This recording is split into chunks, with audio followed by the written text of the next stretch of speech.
Alright then, so I've been teasing this in my videos for a very, very long time, and it's the Ming Court affair, which was a political crisis in Sarawak which lasted for a few years and led to a change in Sarawakian politics. Now look, I'm not a very big expert in Sarawak politics, nor am I really even an expert in Malaysian politics, but I'm gonna do my best to explain the Ming Court affair in this video, and also because I kind of need to in order to do the rest of my general election videos, or else I can't do elections on the Sarawak state elections.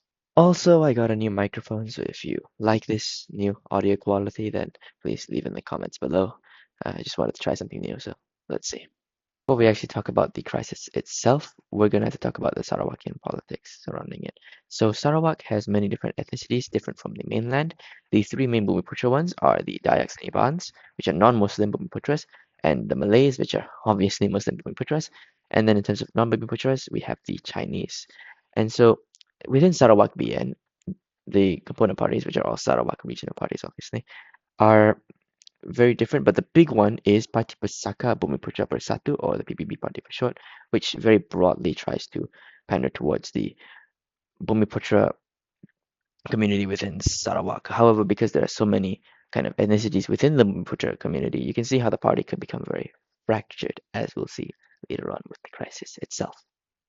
You see, the crisis was mainly started due to this man, Abdul Rahman Yaakob, who was the chief minister of Sarawak and was resigning in 1981 to become the governor of Sarawak, leaving the chief minister post to his nephew, Abdul Taib Mahmud. Rahman expected Taib to basically be a puppet, someone who would run the state how he wished, even though he was just the governor. And to his credit, Taib did maintain most of Rahman's cabinet appointees. However, Taib also began to slowly remove those appointees and put in his own loyalists within the cabinet, which obviously stroked the This all ire came to a of head at the Rahman. 1983 PBB General Assembly, where both Taib and Rahman's factions tried to contest for positions. However, Taib made it so that the highest position that was contested was only one of the deputy presidency seats, though he would really regret that. And then in the assembly, the Rahman faction used it as a chance to attack Taib Mahmud, and overall tensions were very much rising, and PBB was being divided. In fact, Rahman and his supporters tried to garner support from the Dayak community and other non-Muslim Muslim Bumiputera communities in Sarawak, which had led to the support of a party called Parti Bangsa Dayak Sarawak, or PBDS, for Rahman. After the General Assembly and attempting to cultivate Dayak support, many of Rahman's supporters also went to criticizing Taib and the federal government. For example, Rahman's other nephew said that federal ministers rarely ever come to Sarawak, and if they do, they just go there for gas, seeing how Petronas projects go and stuff.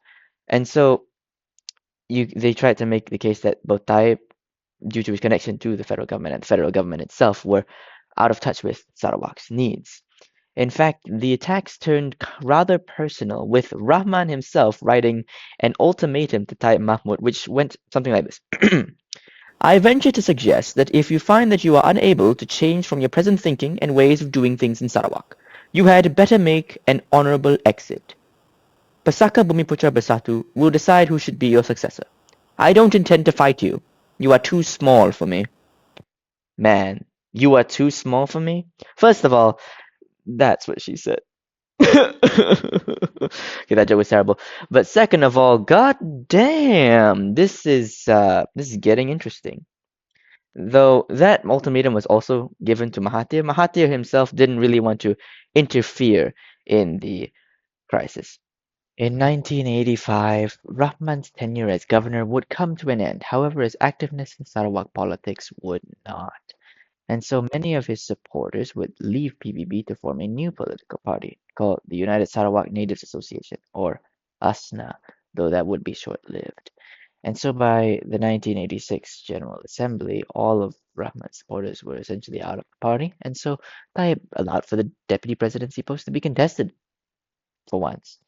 There was also the 1986 general election, which was a bit of a contest. However, PBDS, which was the Dayak party that supported Rahman, was a part of BN at the federal level, and so they were also allocated seats under Sarawak BN. However, ASNA did attempt to defeat some high-level PBB leaders in the general election, but they were largely unsuccessful. However, they did bring down the vote share of Sarawak BN. Now, by 1987, something huge happened. This is the culmination of the crisis, as four ministers, along with three assistant ministers at the Sarawak level, would remove their support for Taib and pledge their support towards Rahman.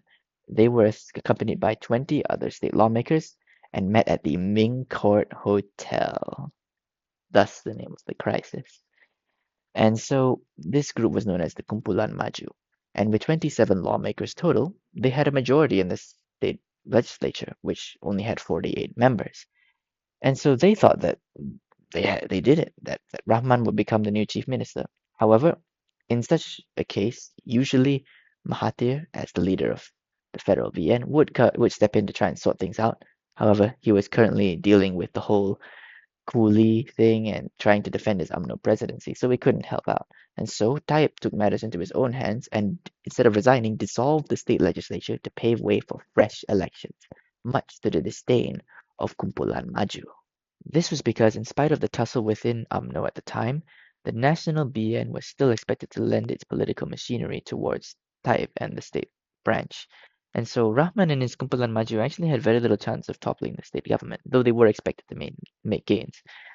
In fact, him and Kumpulan Maju formed a new political party called the Sarawak Malaysian People's Association, or Persatuan Rakyat Malaysia Sarawak in Malay, PERMAS for short. PERMAS would join up with PBDS to form the real Kumpulan Maju coalition to try and win, but everyone knew that BN was still going to win. The question was just by what margin? And so while the result was known, people were still anxious to see just how well Kumpulan Maju would do in an election. And here are the results. What did you expect? BN won, winning 28 seats and 55.3% of the popular vote. Kumpulan Maju won the remaining 20 seats, but 31.8% of the popular vote. And so Tayyip would remain as chief minister, albeit narrowly. However, he proved to be a very shrewd politician, using political patronage and favors to build up a political machine within the state. He even used some, uh, let's just say, favors to get some of the Kumpulan Maju state legislators to join up to BN to give him a two-thirds majority once again. And so with this new machinery and patronage, Taib was much stronger, while Kumpulan Maju was much weaker because they couldn't offer any patronage really. And so in 1991, BN won 49 seats, while PBDS won the remaining 7. And so after this election, PERMAS would be dissolved, and a few years later, PBDS would rejoin Sarawak BN at the state level. And so by 1996, the only opposition party to BN in the state was the DAP. And so in that election, BN won 57 seats, while the DAP won 3, and 2 independents also won seats. And so what can we take away from this Ming Court affair? Well, the first and biggest thing is that when he came under threat, Taib was basically forced to evolve into a very shrewd and very calculating politician, building such an immense political machinery in the Sarawak state that persists to this day. Why do you think GPS has such a stranglehold over local politics? And so you could say Taib is kind of like the Mahathir of Sarawak, building up immense political patronage and a political machinery to the point where his parties are basically unbeatable. And he would remain as chief minister for quite a long time. So yeah, I'm sorry if this video is pretty poorly made. I'm just not very well versed in Sarawakian politics, nor am I very interested in Sarawakian politics. But don't worry, the next video I make will be, I have just about as equal lack of knowledge, but it's going to be way more interesting than Sarawakian politics. So tune in next time because you're not going to expect what's coming next. Bye.